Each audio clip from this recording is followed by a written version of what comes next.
está ya en muchos colegios, que es con cajas de ordenación. Estas cajas las hay en los chinos, lo hay en los almacenes en el Brico-Dépôt, en el Bricomat, en el Leroy, en fin, de todos los tipos, tamaños, colores, lo que sea. Entonces, buscamos también cajas que fueran apilables y que estas pequeñas encajaran dentro una de otra, ¿vale? ¿Por qué? Lo voy a decir. ¡Pum! La ley básica de la acuaponía. Lugar para los peces, aquí abajo. Lugar para las plantas, aquí arriba. Lugar para las bacterias, dentro de esta caja. Entonces, ¿veis que está agujereada? Está agujereada por abajo, ¿vale? La ponemos aquí. Como esta caja ya lleva muchos años dando vueltas, nos ha cedido un poco, pero bueno. Aquí en este caso el lugar de los peces está separado y las plantas y las bacterias están en el mismo espacio, ¿no? Aunque en cajas diferentes. Entonces, como los lugares están separados, tenemos que unirlos. ¿Cómo? El corazón de la instalación, una bomba sumergible, va en la parte más baja, le conectamos la tubería. Esto es una conexión de manguera de jardín, muchos la conoceréis, ¿no? Y lo que hacemos son de clic, hacen clic. ¿Por qué usamos esto? Porque las bombas, el corazón del sistema, de vez en cuando hay que limpiarlas. Se llena también el rotor de la bomba, se llena de suciedad, de una película de bacterias y empieza a no funcionar bien, ¿vale? Entonces hay que parar, soltamos, saco la bomba, la desmonto en sus partes, saco el rotor y con un cepillito agua la limpio bien, ¿vale? Otra vez, dice, ¿qué agua? Pues agua sin cloro. Si lo cojo del tanque de almacenamiento que ya sé que no tiene cloro, ¿vale? Entonces conecto y ya tengo conectado aquí mi bomba a esta zona de arriba, ¿vale? Estos son detallitos tontos, ¿no? Pero hay veces, este doble codo que hacemos aquí, encima aquí, con dos agujeros y metemos una brida para agarrarlo bien, parece una tontería, pero fijar bien las conexiones es muy importante, porque no es la primera vez que hemos fijado aquí, hemos puesto la tubería así, no, ponla más larga para que... Y a la mañana siguiente está la tubería fuera y todo el agua fuera, ¿vale? Entonces hay que fijar bien las entradas y salidas de agua. El agua entra aquí y aquí lo que hay es lo que os he dicho. La arlita está aquí, un sistema de arlitas, aquí viven las bacterias, el agua le llega, el agua va bajando por el tupper este pequeño, sale por los orificios que habéis visto y va llenando el depósito grande, ¿vale? Una vez que llega a este punto, aquí lo que hemos hecho es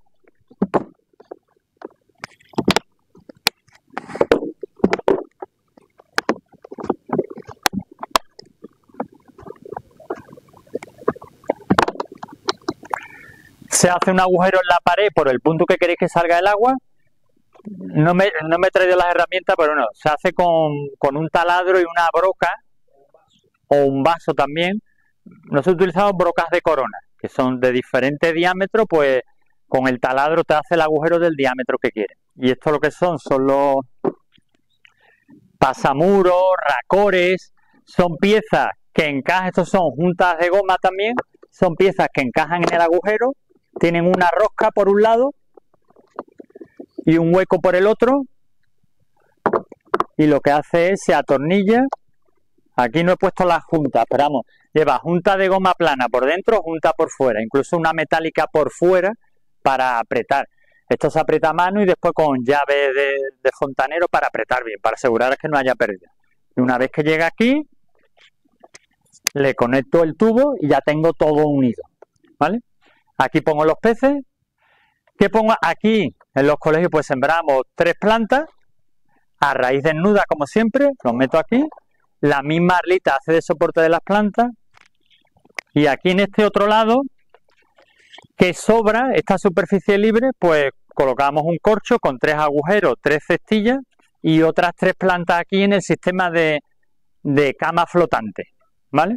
Entonces tenemos 3 plantas en arlita, 3 plantas en cama flotante. Y eso es lo que, ese sistema lo hemos utilizado mucho en los colegios. Y los peces están abajo. ¿Qué utilizamos con los niños y con gente que está empezando? Carpines dorados, otra vez, ¿vale?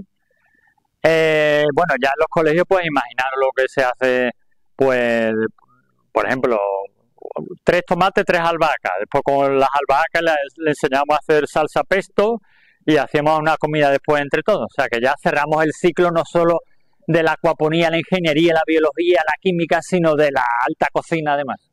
Entiendo que tu proyecto dura varias semanas, ¿no? Porque tenéis que poner en marcha esto antes de meter los peces y de meter las Sí. Es un proyecto. ¿Dónde está Álvaro? Que no lo ve. Ah, mira, Álvaro, bueno, lo tengo que decir, Álvaro lleva empleando estos sistemas ya 3 años, ¿no? Pues desde el confinamiento, el parón, 3, 4 años. Y este año le han dado un premio a la innovación educativa a nivel nacional, la Fundación Endesa. O sea que da mucho juego para hacer un proyecto con niños. Lo hemos probado en primaria y en secundaria también. Que en la familia acuapónica en España, antes teníamos una red a nivel nacional que estaba muy vinculada al Aula del Mar en Málaga, a otro alemán que tiene una finca acuapónica allí en Málaga también. Y bueno, había mucha más gente del País Vasco, de Extremadura, de Barcelona, era una red grande. Pero es verdad que el Aula del Mar, que eran los que más empujaban, pues al final tuvieron que cerrar la cooperativa después de casi 30 años, fue un drama, no sé por qué un grupo humano tan bueno, pero bueno. Entonces, la familia acuapónica somos pocos. Entonces, nos escriba a Planteo Chinampa, a Álvaro, a Rodrigo, a quien sea, nos ponemos en contacto todos y os ofrecemos alternativas, os damos lo que tengamos de material educativo, o traemos a los niños a las instalaciones de la Escuela de Agrónomos, de los Salesianos, para que lo veáis. Y vamos, solo con una visita los niños se ponen las pilas rápidamente. Y a esto lo que le falta es la aireación. Yo qué sé, si meto aquí 10 carpines, pues esto es un compresor de aire de acuario muy baratito y muy eficiente. Tiene 2 ramas. El aire, una piedra que lo que hace es dividir el aire en cientos de burbujitas. Una piedra va a los peces y otra ¿dónde va? Debajo de las plantas que tienen las raíces sumergidas, efectivamente, porque si no estas plantas se mueren con las raíces permanentemente, les falta oxígeno, ¿vale? Entonces este es el sistema básico, ¿no? Otro sistema, que es el que hemos montado esta mañana, sí. Como los microorganismos están inalterados, si las plantas, el nivel del agua no llegara a tocar el corcho, con lo cual podría haber raíces más largas dentro de agua y raíces fuera.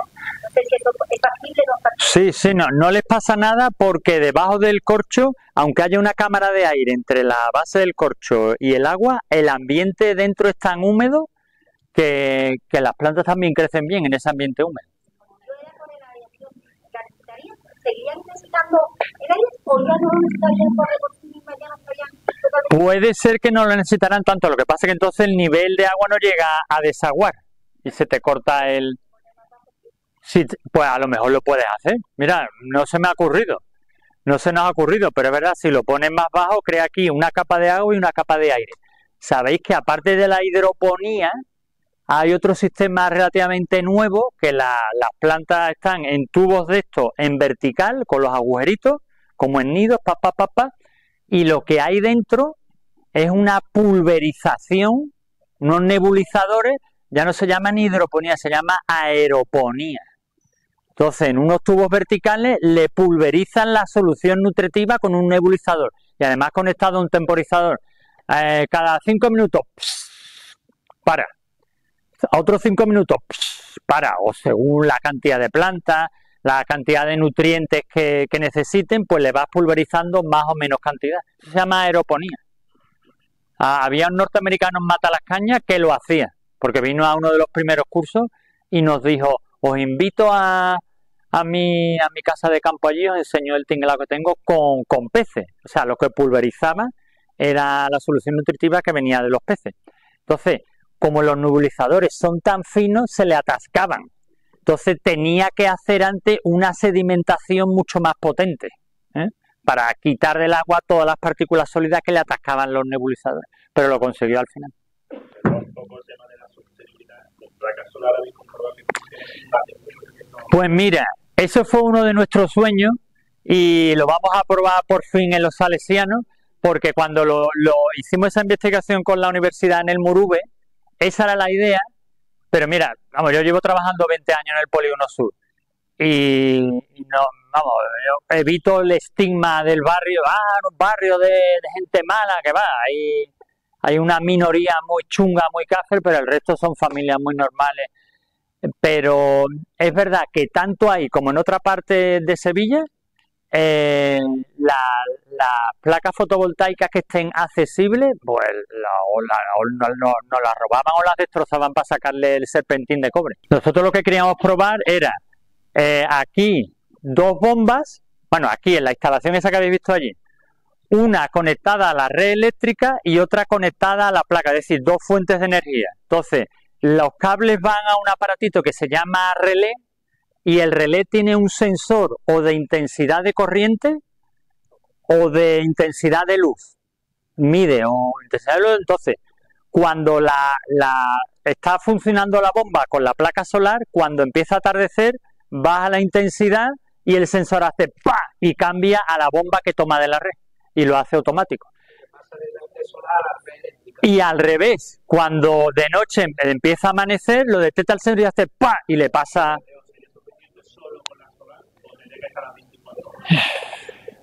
Muy buena pregunta. Todo depende. Mira, hay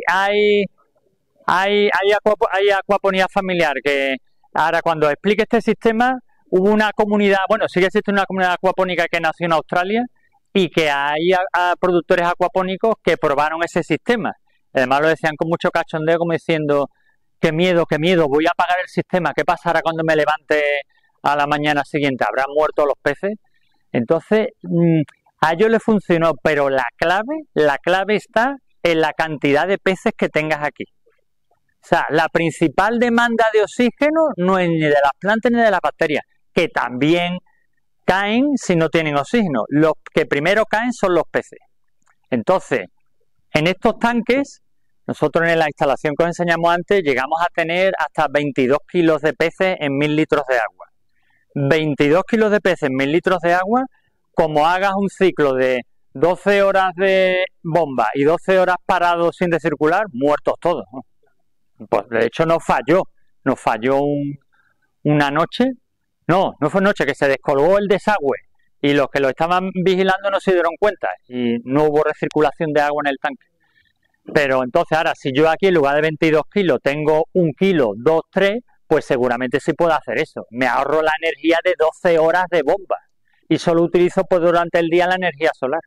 Todo depende de la carga de peces, ¿vale? Hay varias referencias en la literatura, pero la que usamos nosotros es una que está ni muy por alto ni muy bajo, que es la que utiliza la FAO. Entonces, normalmente la FAO te dice, no hace la relación entre tengo tantos números de peces, luego con 20 peces me da para 10 plantas. No, la relación es cuánta comida comen los peces y esa comida que comen los peces, cuántos metros cuadrados de plantas pueden sostener esa comida.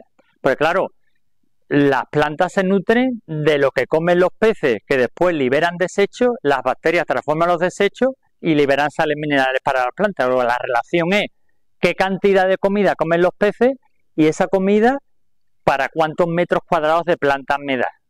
Entonces, la relación de la FAO, genérica, unas plantas necesitan más, otras menos, si son de frutos, si son de hojas, etcétera.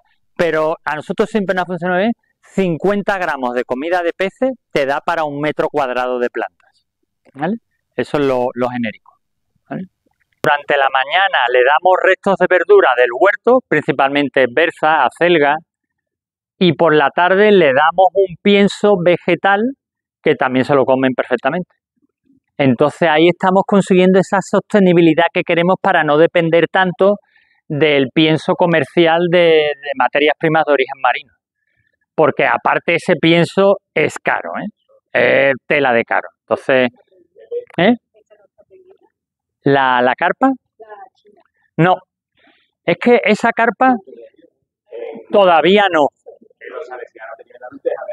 Sí, pues, hay plantas acuáticas como la lenteja de agua del género Lenna, hay muchos tipos, Pues aquí en España hay una que creo que es autóctona y también a muchas plantas acuáticas le encantan a los peces, a las tilapias que son omnívoras o a la carpa china.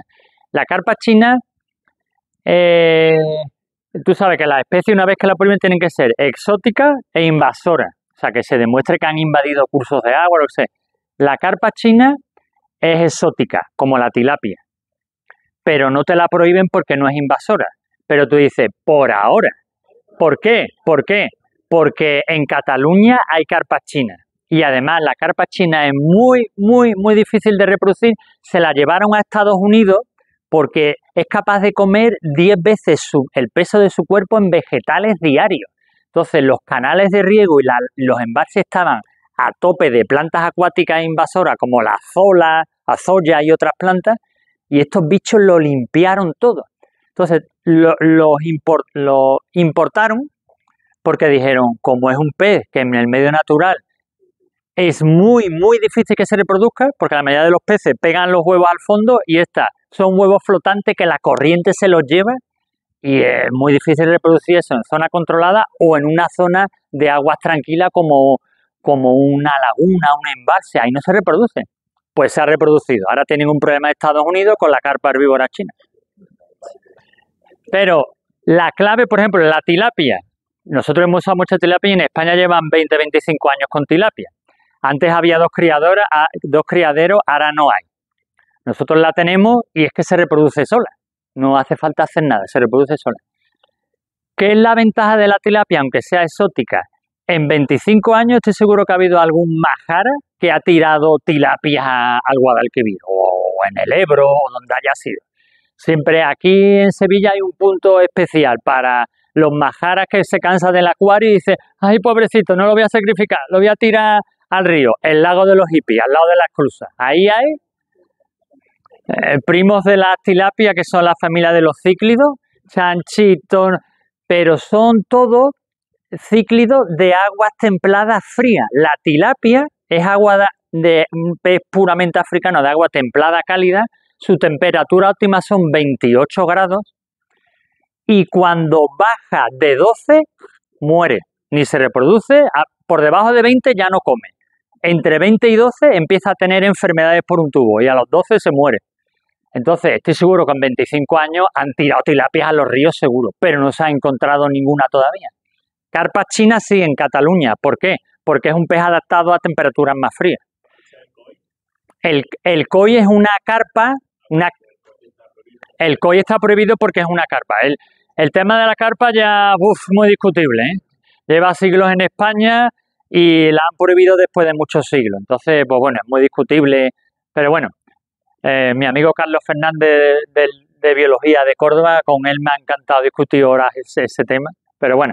Y entonces, donde van los peces, tenemos que mantener también una temperatura estable. Es que no me quiero meter en más de esos temas porque se abre No, pero los peces no mantienen la temperatura constante como los mamíferos. Nosotros mantenemos 37 grados y los mamíferos tienen temperaturas estables. Los peces no. Si el agua está fría, el cuerpo del pez está frío. Si el agua sube de temperatura, el cuerpo se calienta. Entonces, los peces, cada especie de pez se ha adaptado en su ecosistema original a un intervalo de temperatura donde vive bien, crece, se reproduce y no enferma. En el caso de la tilapia, entre 20 y 33 grados no hay problema con la tilapia. Ahora, en invierno aquí, como baja la temperatura, nosotros llegamos a tenerla bajó hasta 13 grados, a 1 grado de la temperatura letal. No se nos murió ninguna. Porque durante el día teníamos una placa solar casera que nos hicimos con una espiral de polietileno, al sol con un plástico, un calentador de agua solar casero. Que se usa para la piscina. Exactamente. Entonces, durante el día conseguíamos subir así la temperatura del agua a 20 grados dentro del invernadero y ese calor acumulado en el agua, en el frío de la noche, alguna noche a 1 grado que estuvo fuera, pues la pérdida de calor llegaba justo, pero no llegó a 12, ¿vale? Entonces las aguantamos los 3 meses de frío. Otra especie, el pez gato. Ahora mismo hay 2 peces gatos de la grande familia de los peces gatos que son un problemón en España. Uno, el siluro, que alcanza 180, 200 kilos y se lo come todo, ese es una aspiradora, ese bicho. Y otro es un pez gato más pequeño, que lleva un montón de años, que también es exótico invasor, pero es un pez gato de Canadá, de aguas frías. Entonces, se ha adaptado al agua caliente, o sea, aguanta el agua fría aquí en invierno, desde el sur hasta el norte, porque viene de Canadá, y el agua caliente, un pez cuando nota que el agua está muy caliente, cuando sube la temperatura, el oxígeno en el agua baja un montón, pues los peces no son tontos, van buscando, bajan más y buscan temperaturas más frías donde hay más oxígeno. Entonces, ese pez ha aguantado perfectamente. Pero la tilapia u otros peces ya que no tenemos un pez autóctono que nos sirva bien en acuaponía, como era, bueno, la carpa que está prohibida o la tenca que crece muy lento, pues lo que hemos optado es por peces que aunque no son de aquí, son de agua templada cálida.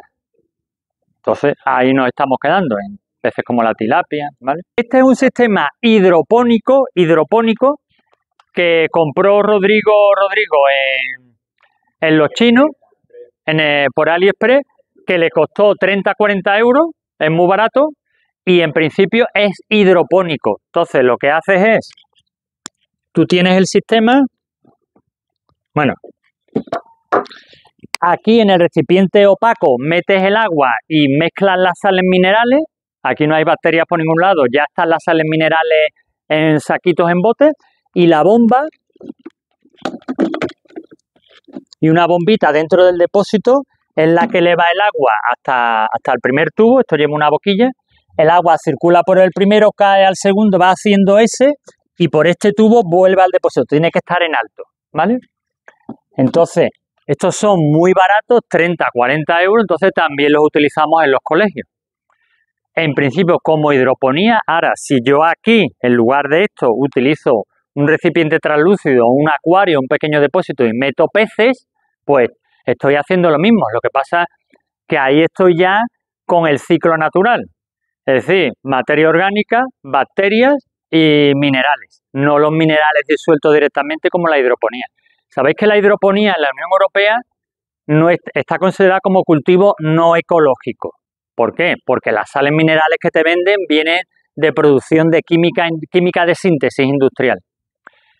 La acuaponía, aunque sigue el mismo ciclo que en el suelo, es decir, en el suelo, agua, materia orgánica, bacterias, descomposición de sales minerales y las absorben las plantas.